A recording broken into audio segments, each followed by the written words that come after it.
I love bikes. Love nothing more than getting out on the road with a few mates and burning up a few Ks of tarmac. I decided a couple of years ago to take my stroppy young mate Richard with me on a road trip.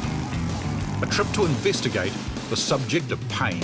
But I mean, probably the key decision here is how reliable is ship transport of bikes from there to there.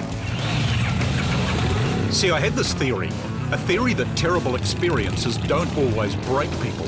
Sometimes it makes them better. Perhaps I need to explain. See, everywhere I go, I seem to meet people who've been through the worst things imaginable. Sheer horror stories sometimes. And for a special few, well, more than a few actually, pain doesn't make them bitter, it makes them better. Take Jan Wallace, for example. Her daughter Rochelle died in a horrendous car fire after the van she was in was hit by a drunk driver. Jan ended up going to the prison where she met the perpetrator, Raymond Hansen, and forgave him. I'm so sorry. I can honestly say I wasn't angry. I wasn't angry at you. Because I didn't want what you had done to invade my whole life. I discovered from people like Jan that learning to forgive the man responsible for her daughter's death had actually made her hugely stronger. I wanted to meet more people like Jan.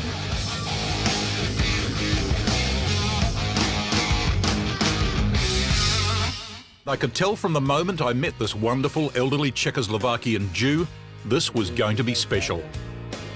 This is your wife? This was my first wife. To whom you got married? She didn't come into the camp. Which she was on the train with you? It was the train with you, yes. When was the last time you saw her?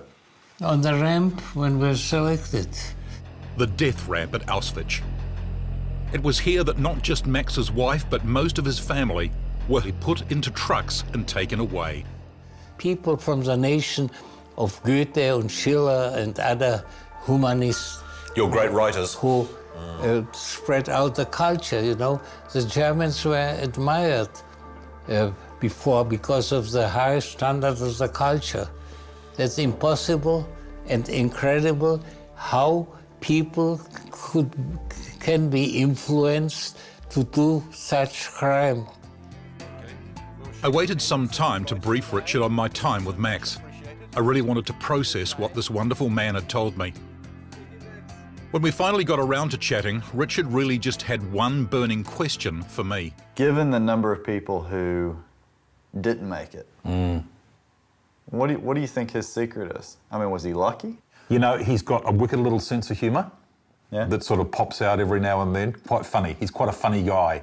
And perhaps not to be underestimated, even though his faith took a hammering in there every night in the dormitory, put his hand on his head, say the Shema Israel, Hear O Israel. There's something almost primeval happened there. I think it sent that hand on his head, praying for himself, it must have sent some kind of message to his brain. And kept his focus, Yep. I guess, on different things. Yeah, you can do this.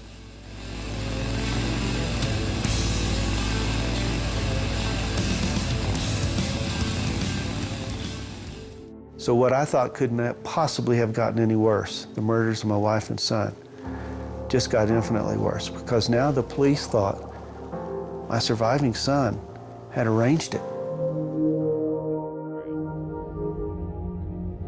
When they told us they'd reached a decision so soon, I knew that it was the death penalty. I knew it. Do you think you would have healed?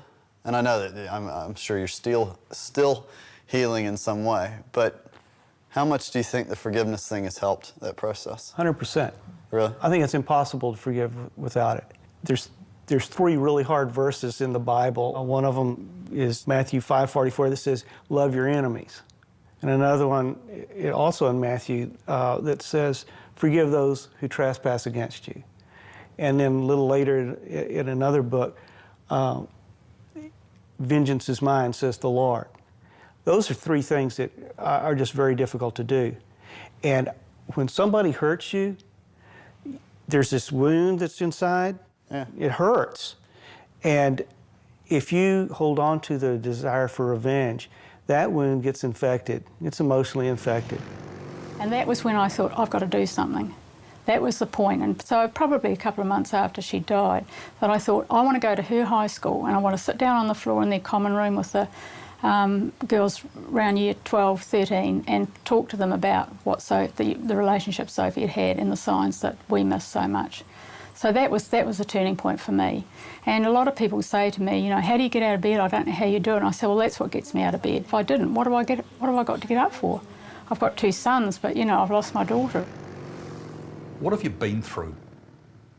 What have people done to you or taken from you or robbed you of that has for a while left you bereft, maybe still in many cases, that you could now move past with the actual resource to be credible to other hurting people, to say, I know, not just I can imagine, but I know what great suffering feels like. And let me go with you on your journey.